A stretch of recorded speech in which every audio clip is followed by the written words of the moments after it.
Hello everybody, it's your Beauty 87 here, and today we are going to do a review on the Celestial Storm palette. I'm sorry if you can hear people talking in the background. There's people always talking in the background of this house. Somehow always going on in this house because it's in the kitchen telling his life story and all that stuff. Child. Anyways, it's been a long day. I went out after I did this the Juvia's Place palette review. I went out and with the family, so I just got back now, but I was like, I have to do this review today, so I'm doing it right now. It'll be up like super late, so y'all probably won't see this till tomorrow or whatever. I don't know, whatever. Anyway, I'm gonna do this gray dark eye whatever, and I left actually the stuff that I put from the Juvia's Place palette earlier underneath my eyes. Let me pull it out so you can see, just in case you don't watch that video because you don't necessarily care about colorful looks. But so on the lower lash line is this color right here and this color right here, and that's what's going on with this whole bottom half of my lower lash line. And I have the color deep in from Urban Decay, their pencil liner underneath my lower lash line. But this is what the palette looks like, y'all. I think it looks amazing. I thought it was gorgeous. I know everybody's comparing it to like the one the Artist Couture came out with, but I actually like Kirsten's better. I mean, there's one like blue purpley dual chromey shade in that one I like, but I'm like, I have a JD Glow Cosmetics dual chrome that looks exactly the same. So, and plus I know how Kirsten's formula is. My whole thing is with trying something new is like, I don't know what your formula gonna be like, then I'm not trying to like play myself and set myself up to, you know, be out here just looking crazy, or not necessarily liking the formula. But it's like, at least I could buy it at and return it if I needed to at Sephora if I did. But I was just decided I wasn't going to do that. So I was like, okay, let's go ahead and do this one eye look or whatever. Sir, take yourself to the bed. Thank you. Good night. I don't have a bed. Go get in Mima's bed. Good night. It's past 8:30, which means your butt should be in a bed. Sorry, y'all. Little kids over here just doing the absolute most right now and just annoying me. It's been a long enough day. I don't need this foolishness. Thank you so much. Yeah. So then we're gonna start off with the color Zero Gravity. I really like colors like this for the fall, so I did Zero Gravity. I did what is it? Black Matter in the inner corner, and then I put the Eternal Light shade on the lid because she said it was a good topper shade, so I wanted to put it to the test because it was one of her new formulas. So I'll try to swatch this palette at the end. I make no promises though, because I'm like super tired, y'all.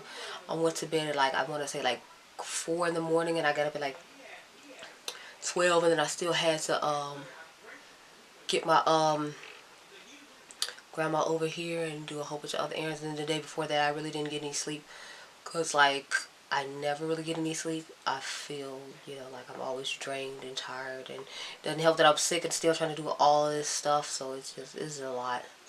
It's like more than usual lately, and I'm super annoyed by it. But I'm just hoping it gets better before it gets worse. So yeah, there's that. But this gray color looks pretty nice.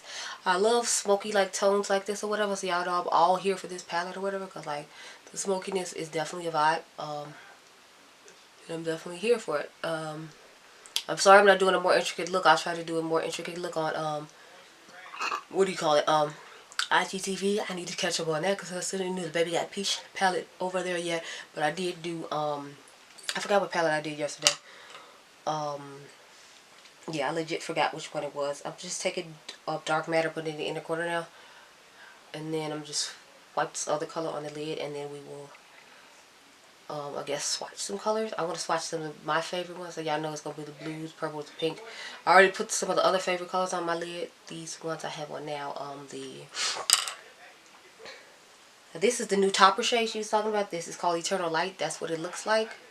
Let's go ahead and just kind of lightly pat that all. I like the dimension it gives this look, because at first it was just like a really smoky, like one-dimensional type look, and I'm liking the extra pop. Plus, y'all know I love shimmer, so this is a perfect addition for me for this palette. And I'm hoping she does this in more palettes. I'm living for this color story. Like, I have a couple of her older palettes that's sitting over here with me too. I tried to pull all the ones I thought were like colorful compared to some of her other palettes she has now. I'll put some mascara and stuff on off camera later, but I really want to talk about these palettes. So I'm really feeling this palette. The quality of it is the same as all her other palettes. So I mean, like, if you know the quality of her palettes, you know like this is bomb. Just like the Rustic Glam one I did earlier.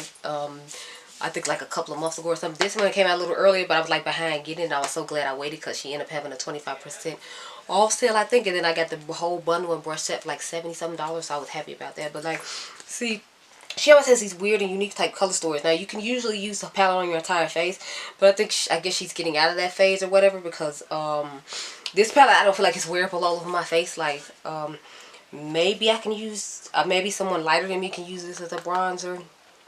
Maybe I can use this as a blush. That is definitely literally like gray, so I feel like you wouldn't be able to use that as a contour. And she doesn't have a shade that you can use as under eye brightener like she normally does. But she likes to use this one as a highlighter a lot, so I guess you could use like this or this as a highlight, or put this on top of your highlight. I don't know. So it seems like she's getting out of making a shade for every part of your face. Like this one still has, to me, that theme of putting everything all over your face, because it's like you can use that as a blush if you're lighter. You can use that as a contour. You use this as an under eye brightening powder. I feel like you use this as a setting powder.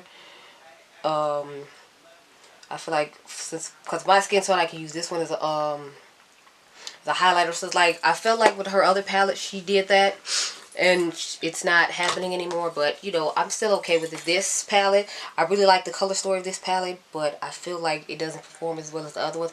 So every palette I have from her, I feel like performs well, except this one. So this one, it's not on par with the quality of all her other stuff. Just bear that in mind if you do buy it. I heard some people say they got good ones, some people got bad ones. I unfortunately got a bad one, because I don't feel like that performs the way like all these other palettes I have from her do. And I have every single palette she's made, so I have all 5. I'm a huge fan of hers, so I was disappointed that this one didn't work out for me, because this was the first one she came out that had any real color and made me excited about, because this is the second one. But I would definitely suggest you get your hands on this palette.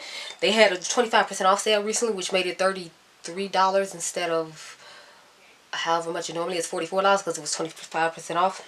So I hope you snagged then. If you didn't, I would still recommend you snag it. You can still get 10% off with Trend Moods code.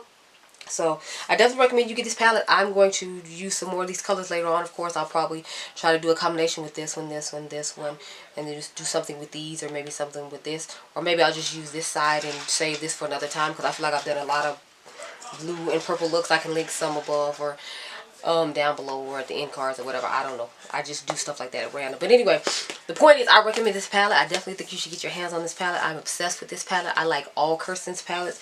If I had to do them in order, I would probably say I like this one the best. Then I would go with Berries and Cream. Then I would say this one, Latte. And then, like I said, because I got a bad Lemonade palette, the Lemonade palette would be like my last favorite palette. But anyway, I hope you all enjoyed this video. I hope you plan on checking out this palette, because I'm telling y'all, it looks amazing to me. And I can't wait to create some more looks with it. I feel like this is going to be one of my fall palettes. Like this one, this one, Jackie Innes palette, and like all my Milk Cosmetics palettes. I feel like those are going to be my fall palettes, because I love that they have those grungy type smoky vibes that y'all know I'm obsessed with. Also, I did order the Radioactive palette like today, when it launched today. So we will be comparing that to the Juvia's Place Warrior palette that I just showed y'all earlier, in another video coming up hopefully this weekend. Hope you guys enjoyed this video. Remember, you're all diamonds, and I'll see you in the next one. Bye.